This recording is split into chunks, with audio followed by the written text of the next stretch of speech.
Kasih karunia dan damai sejahtera dari Allah Bapa dan dari anaknya Yesus Kristus menyertai kamu sekalian. Amin. Shalom, selamat pagi bagi kita semua. Kiranya kita semua dalam keadaan sehat dan sukacita. Mari kita mendengarkan firman Tuhan yang menjadi renungan harian pada hari ini, Selasa 23 Juni 2026, sesuai dengan Almanak HKBP yang tertulis di Mika 4 ayat 1. Akan terjadi pada hari-hari yang terakhir, gunung rumah Tuhan akan berdiri tegak mengatasi gunung-gunung dan menjulang tinggi di atas bukit-bukit.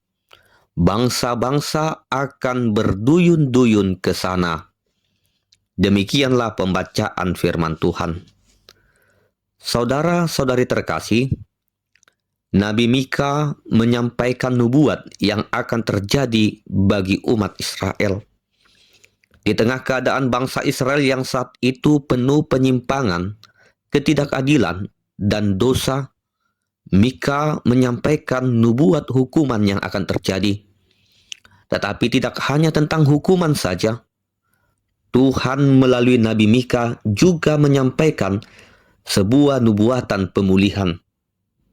Tuhan menunjukkan bahwa masa depan umatnya tidak berhenti pada kehancuran, tetapi menuju kepada pemulihan dan kemuliaan.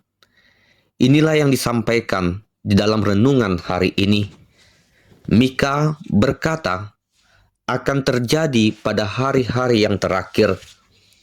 Ini adalah ungkapan yang menunjuk kepada rencana besar Allah di masa depan. Artinya, Tuhan sedang menyatakan bahwa apapun keadaan sekarang, Tuhan tetap memegang kendali atas hari esok. Saat manusia melihat kehancuran, Tuhan sudah menyiapkan pemulihan. Firman Tuhan ini juga mengatakan bahwa gunung tempat rumah Tuhan akan berdiri tegak. Dalam pemahaman Israel, Gunung Sion atau tempat rumah Tuhan adalah lambang kehadiran Allah. Jadi pesan utamanya adalah akan datang waktunya ketika hadirat Tuhan dipulihkan, ditinggikan, dan menjadi pusat perhatian semua bangsa. Rumah Tuhan bukan lagi dipandang rendah, tetapi dimuliakan. Kehadiran Tuhan akan menjadi sesuatu yang dicari, dihormati, dan ditinggikan di atas segala sesuatu. Yang menarik, di dalam firman Tuhan hari ini dikatakan bahwa bangsa-bangsa akan datang berduyun-duyun ke rumah Tuhan. Ini menunjukkan bahwa kasih dan keselamatan Allah tidak hanya untuk satu kelompok, tetapi untuk semua orang. Dan ini juga menggambarkan bahwa hadirat Tuhan adalah tempat di mana manusia menemukan jawaban, damai sejahtera, dan juga pemulihan. Bagi kita saat ini, firman Tuhan ini mengingatkan bahwa di tengah dunia yang penuh dengan ketidakpastian, Tuhan tetap memegang kendali atas sejarah. Mungkin kita melihat banyak persoalan di sekitar kita, bahkan di dalam kehidupan pribadi kita.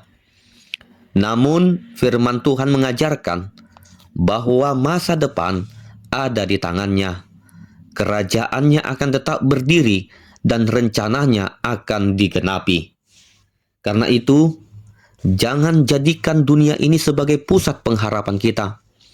Jadikanlah Tuhan sebagai prioritas utama. Ketika kita menempatkan Tuhan di tempat yang tertinggi dalam hidup kita, maka kita akan memiliki arah, damai sejahtera, dan pengharapan yang tidak tergoyahkan. Tuhan sanggup menegakkan kembali apa yang sempat runtuh. Tuhan tidak kehabisan cara untuk memulihkan hidup orang yang berharap kepadanya. Amin. Kita berdoa. Terima kasih Tuhan untuk firman-Mu yang telah kami dengar pada saat ini. Ajarkanlah kami untuk tetap menaruh pengharapan kepadamu dan menjadikan Engkau sebagai yang terutama dalam hidup kami. Sehingga melalui hidup kami, banyak orang yang dapat melihat kemuliaan-Mu dan datang kepadamu. Berkati dan lindungi kami juga di dalam aktivitas kami sepanjang hari ini. Di dalam nama anak-Mu, Tuhan Yesus Kristus, kami berdoa dan mengucap syukur.